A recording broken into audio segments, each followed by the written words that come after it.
go. Jujutsu Kaisen 2 for 2, you got me starting a video before I'm even in my chair. This was insane. I mean, unhinged feral Gojo. We knew Gojo was coming back. We see season 1. We know this continues. But to see him come back and be awoken, just in the zone, the fact that we can end this episode, I would think that him unleashing purple and blasting Toji to absolute annihilation would be the highlight for me. But it's the moment at the end when he's walking through with her body and you literally see this cult in the background just clapping.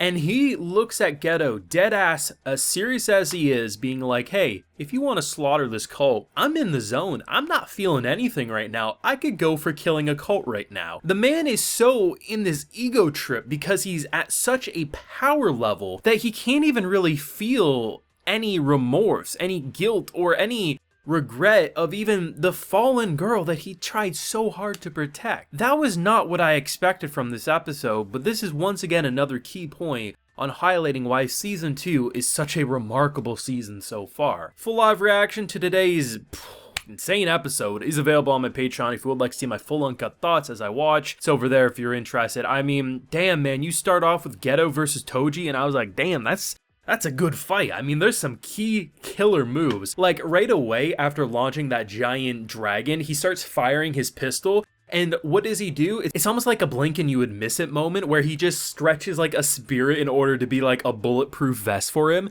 Just non-stop badassery. And I think they did a really good job at explaining why Geto got to live. Because sometimes when a character lets another character live, I think either the reason doesn't make a lot of sense, or maybe it's just a way so we can keep them around and the author didn't write a good way. But he pretty much explains it as like, listen bro, you got a whole bad bag of goodies that if I was to kill you, who knows what would be unleashed. I'm not trying to make more work for myself, so just stay down and be a bit of a bitch. We're just gonna walk away now. And I love the way they explained that weird parasite thing that wraps around his neck. He pretty much explains it that it acts like a backpack, so he turns it into a weird flesh-like pill that he swallows and keeps inside him, and when he needs it, he pops it out, and his cursed blades basically get stored in that thing. So the idea that he pretty much is the invisible man walking through, and the idea of that's why he switched his blade out when fighting Gojo, so he could shatter through and obviously get in the killing blows. It's a pretty intelligent fighting style, and I mean, you gotta admit, man, it's a very conflicting feeling of how to think of Toji as a father, because most of what we see just highlights how, like, his mentality is fuck them kids. Like, let's be honest, man. That's how he feels more often than not.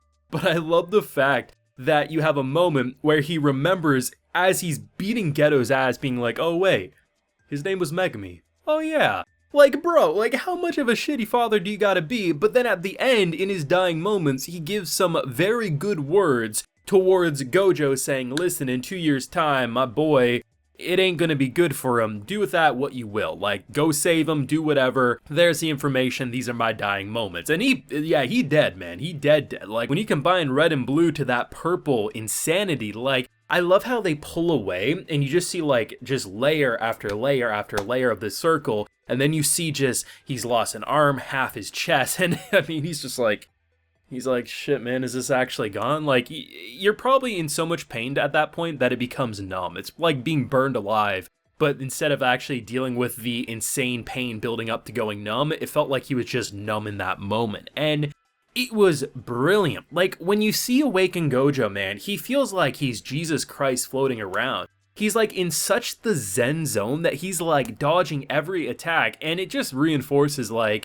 no wonder this kid scared him at such a young age, because like the only person that he wasn't able to get like sneak past, like this kid at such a young age was able to figure it out. And through the reverse of how he explains like, you know, once you stab my throat, I pretty much stopped trying to attack and did everything about reversing, and just insane. It absolutely is. It's like being awoke during like your life flashing before your eyes, but this time he actually got to live, and in doing so, we see the Gojo that we've come to expect in future arcs, and it is a sight to behold, man. And honestly, I wasn't sure what to expect when Geto opened up those doors. Like, I was like, oh man, this is gonna be the moment he's gonna snap, and instead, what we get to see is Gojo completely different than anything we've seen, in such a zone that he would be okay slaughtering an entire cult, and honestly has almost no remorse or regret to what happened to the dead girl in his arms.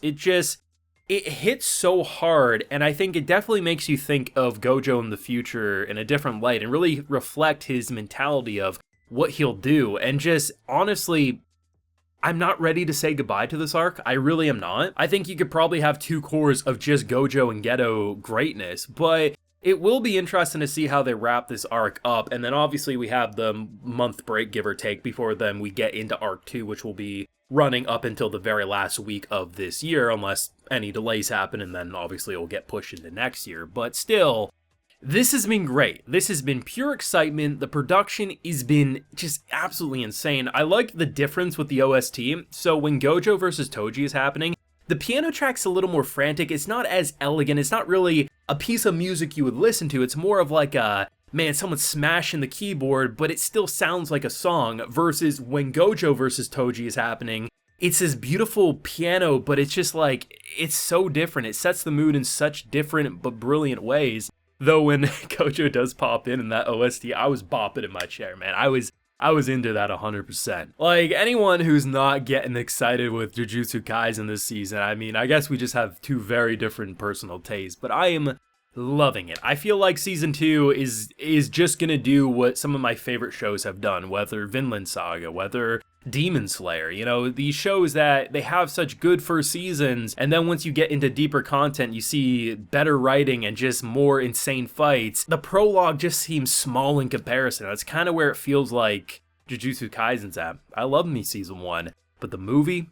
Jujutsu Kaisen 0, what we've seen now over 4 episodes with season 2, this is the real meat and potatoes, and the main course is tasting and looking delicious. So I had a bit of an audio issue, so I'm re-recording just a small part. I just want to say that Purple, just everything with that attack, probably is my favorite single attack that we've seen out of any Jujutsu Kaisen media. I really like what they did with Gojo there, and damn, I am just ready for more. But hey, those are just my feelings. I gotta know, manga readers, anime originals, what the hell did you think of that Jujutsu Kaisen greatness? Your favorite moment? Most people are probably gonna pick out a fight scene. Like I said, that cult moment for me was my personal favorite, but let me know what you're feeling down below. Leave a like if you enjoyed, subscribe if you're new around here, ring that bell so you can get notified when I upload more Jujutsu Kaisen greatness to the channel. And like I mentioned, we got that full live reaction baby available on my Patreon if you would like to see my full uncut thoughts as I watch, and hey, while you're there, you also get a video shout out. So today we have More Rudd, Shady Deals, Roman Ruby, Purple Kush, and Ray Quig. So I appreciate the support, everyone. Please take care, and you all have a good one.